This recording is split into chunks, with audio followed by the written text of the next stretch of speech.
대출할 때 DSR 용어를 많이 들어보셨을 텐데요. 오늘은 그 DSR이 무엇인지, 그래서 내 대출 한도는 얼마가 되는지 제가 석시원이 오늘 알려드리겠습니다. 제가 7억짜리 집을 살 건데요. 생애 최초라 80%인 5억은 넘게 대출될 줄 알았는데 3억만 대출된다고 하는데 정말 그런가요? 집값이 7억이고 생애 최초이면 LTV, 즉 집값의 한도는 5억 6천만 원까지 가능합니다. LTV는 지난 영상에 제가 올려놨으니 궁금하시면 참고하시고요. 다만 부채 증가 억제를 위한 정부 대출 규제 중에 DSR, 즉 내 소득이 감당할 수 있는 범위의 한도로 대출하도록 정부에서 규제가 되어 있습니다. 따라서 다른 대출이 없는 상태에서 현재 연봉이 4,100만 원이라면요, 이때는 3억까지 대출이 가능하게 됩니다. 집값은 높은데도 내 대출을 다 못 받는 이유. 즉 DSR 규제 때문인 거죠. 쉽게 말하면 연소득 중에서 대출 갚는 데 쓰는 비용을 정부에서 규제적으로 제한하겠다는 건데요. 이제부터 DSR을 파헤쳐 보도록 하겠습니다. 그러면 이 DSR이라는 건요, 내 연간 총 소득에서 내가 내는 연간 모든 부채의 원리금 상환액을 나눴을 때 거기에서 곱하기 100을 했을 때 은행권 같은 경우는 이 상환율이 40%를 넘지 않도록 되어 있고요. 이금융권 같은 경우는 DSR이 50%를 넘지 않도록 되어 있습니다. 그러면 내 소득이 만약에 5천만 원 연봉이에요. 근로자일 경우 가능했을 때 5천만 원이었을 때 내가 내는 모든 부채의 원리금 상환액이 2천만 원이 넘지 않아야 되겠죠. 그랬을 때 은행에서는 대출을 해주게 되고요. 그 한도 내에서 대출을 할 수 있도록 하는 게 바로 DSR입니다. 그러면 기본적인 이 내용을 토대로 그러면 여기 연간 부채 원리금 상환액이라는 이 부분은 어떻게 계산하지라고 궁금해 하실 텐데요. 그러면 신규 주담대, 그리고 요번에 이제 집을 사게 되면서 대출을 하게 될 거잖아요. 요 신규 주담대 같은 경우는 신규 주택담보대출을 받을 때 만일에 내가 대출금을 4억 원을 냈고 그리고 만일에 40년으로 원리금 균등상환으로 했을 때 그러면은 1년에 내는 원금은 4억 원에 40년이기 때문에 1년에 내는 원금은 총 1,000만 원이 되겠죠. 그래서 내가 내는 원금은 1,000만 원이고 그리고 이자의 경우는 4억의 4%다. 그러면 1년에 총 내는 이자가 1,600만 원이 되겠죠. 그러면 신규 주담대의 이 금액은 2,600만 원이 여기에 분자에 들어가는 거겠죠. 그래서 내 소득에 내 내는 1년에 내는 원리금, 즉 원금과 이자 금액이 아까 1금융권 같은 경우는 40%, 2금융권은 50%가 넘지 않아야 되는데요.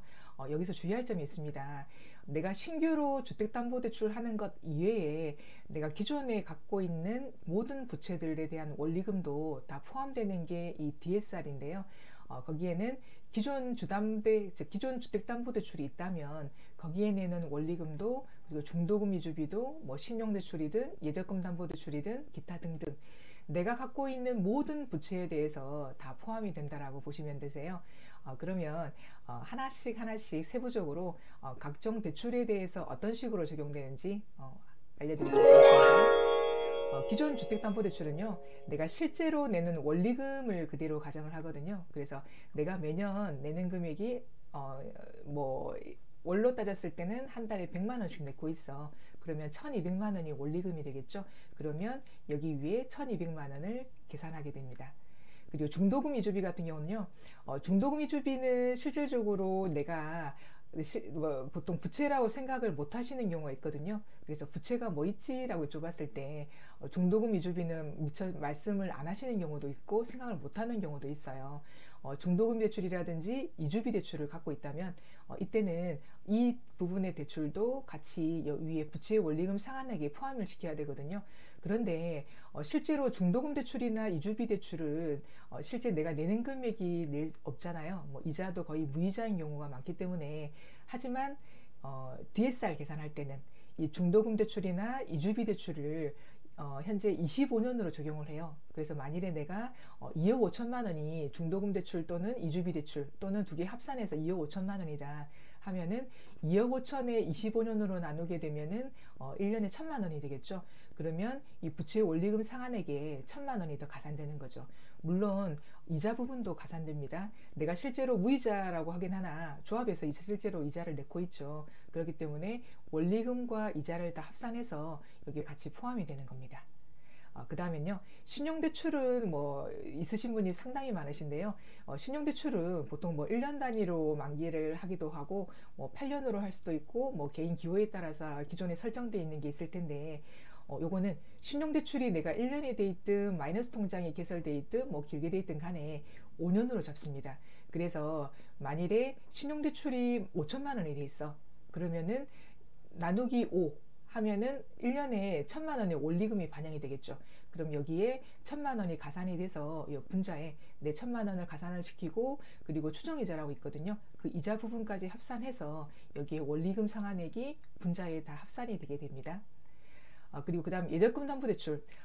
내 적금 넣은 거에 대출한 건데 무슨 DSR에 포함되겠어 라고 생각하실 수 있는데요.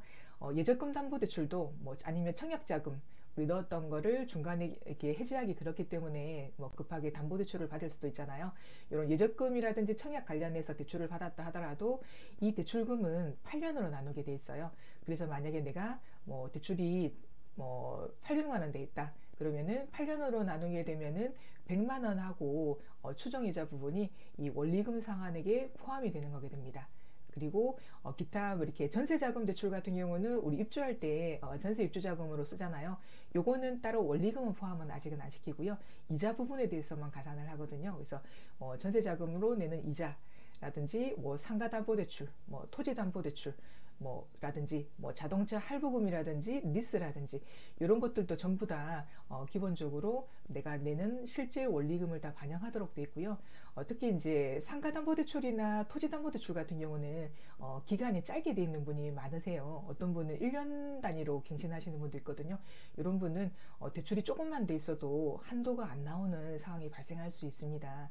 그래서 DSR이라는 거는 한 번 더 정리하면은 내 소득에 내가 내는 신규 주택담보대출에 대한 원리금도 포함되지만은 기존에 갖고 있었던 담보대출이라든지 신용대출이라든지 모든 대출을 다 포함시켜서 내가 내는 원리금을 합산을 해서 그래서 내 총 소득의 40% 1금융권은 넘으면 되지 않고요. 그 다음에 2금융권 같은 경우는 50%를 넘지 않도록 되어 있습니다.